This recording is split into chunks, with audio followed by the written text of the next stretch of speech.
नमस्कार मित्रांनो. तर मित्रांनो, येणाऱ्या रब्बीमध्ये बरेच शेतकरी हरभऱ्याचे नियोजन करत असतील तर त्यांच्यासाठी आपण आज खास करून व्हिडिओ बनवलेला आहे. तर व्हिडिओ शेवटपर्यंत बघा. बरेच शेतकरी जुन्या बेडवर जे आहे हे हरभरा लागवड करण्याचा विचार असेल त्यांच्यासाठी सुद्धा हा व्हिडिओ महत्त्वाचा आहे. आणि जे शेतकरी टोकन पद्धतीने करणार आहेत त्यांच्यासाठी सुद्धा हा व्हिडिओ खूप महत्त्वाचा आहे. तर मित्रांनो, जे शेतकरी जुन्या सरीवरंब्यावर करणार आहेत त्यांच्यासाठी मित्रांनो, सुरुवातीला तुम्हाला स्प्रिंकलरने पाणी जे आहे हे तुम्हाला टोकन करण्याच्या अगोदर हे करून घ्यायचं आहे. जर सोयाबीन तुमचं आज निघालं तर तुम्ही सोयाबीन निघाल्याबरोबर तणनाशकाचा वापर करायचा आहे आणि साधारण तणनाशक वापरून 8 दिवसांनी तुम्हाला हरभऱ्याची लागवड जी आहे हे तुम्हाला त्या ठिकाणी करता येईल. आणि एका ठिकाणी बियाणाची संख्या म्हणतो जी टोकन पद्धतीने करत आहे शेतकरी, त्यांनी 2 बियाणाची जी आपण सेटिंग म्हणतो हे त्या ठिकाणी करायचं आहे. 2 बियाणासाठी तुम्हाला सिंगल व्हील असणारे 2 विला वापराव्या लागतील.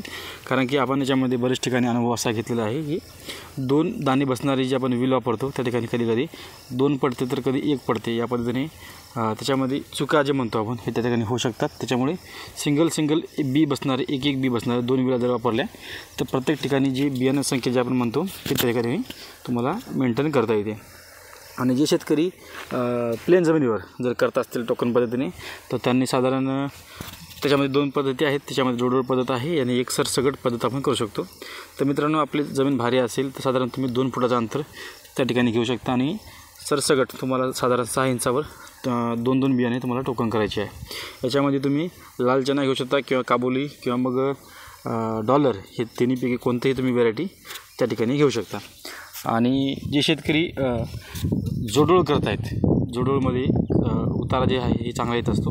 त्याच्यामध्ये तुम्ही अंतर 1.5 फूट बाय 2 फूट किंवा 1.5 फूट बाय 2.5 फूट या अंतराने सुद्धा तुम्ही किंवा 1.5 फूट बाय 3 फूटसुद्धा अंतर तुम्ही जोडोळ पद्धतीमध्ये घेऊ शकता. जोडोळ पद्धतसुद्धा एक जबरदस्त पद्धत आहे. त्याच्यामध्ये उतारासुद्धा चांगला येतो आणि विशेष म्हणजे मोकळी हवा जी आहे ही खेळती राहते आणि सूर्यप्रकाशसुद्धा त्या ठिकाणी चांगला मिळतो. त्याच्यामुळे जोडोळ पद्धतीमध्ये उत्पादन बाकीच्या पेरणीपेक्षा किंवा मग सरसकट पेरणीपेक्षा जोडोळ पद्धतीमध्ये उत्पादन चांगले येते. आणि जे शेतकरी ट्रॅक्टरने पेरणी करणार आहेत त्यांच्यासाठी पट्टा पद्धत जी आहे ही सर्वात महत्त्वाची आहे. त्याच्यामध्ये ज्या शेतकऱ्यांची 6 फणाचं ट्रॅक्टर असेल म्हणजे जी 6 फणी असते त्याच्यामध्ये जर तुम्हाला करायचं असेल तर साधारण दोन्ही बाजूची एक जी हे असतात फणं असतात ती तुम्हाला बंद करायची आहे. आणि रिटर्न येताना म्हणजे जेव्हा आपलं ट्रॅक्टर समोर जाईल आणि पुन्हा रिटर्न येताना फणावर फण जेव्हा येईल तेव्हा म्हणजे 4 फणावर 1 फण असं त्या पद्धतीने तुमचं हे पट्टा पद्धतीने 4 फणानंतर 1 फण गॅप या पद्धतीने त्या ठिकाणी तुमचं होईल.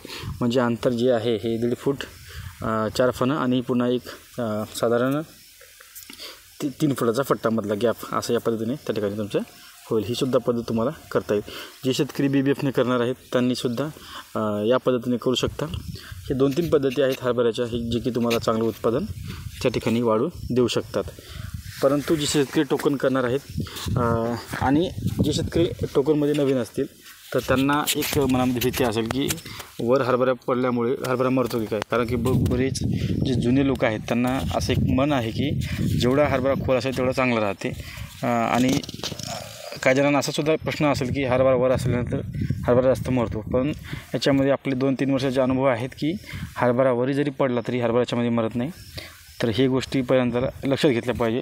कारण की आपण असं सहजिक बोलत नाही, कारण की याच्यामध्ये आपला अनुभव आहे की आपण पहिल्यांदा स्वतः करून पाहतो नंतरच आपण इतर शेतकऱ्यांसुद्धा सांगत असतो. त्याच्यामुळे हरभऱ्याच्या तुम्हाला ज्या पद्धतीने करायचं आहे ते तुम्ही त्या पद्धतीने करू शकता.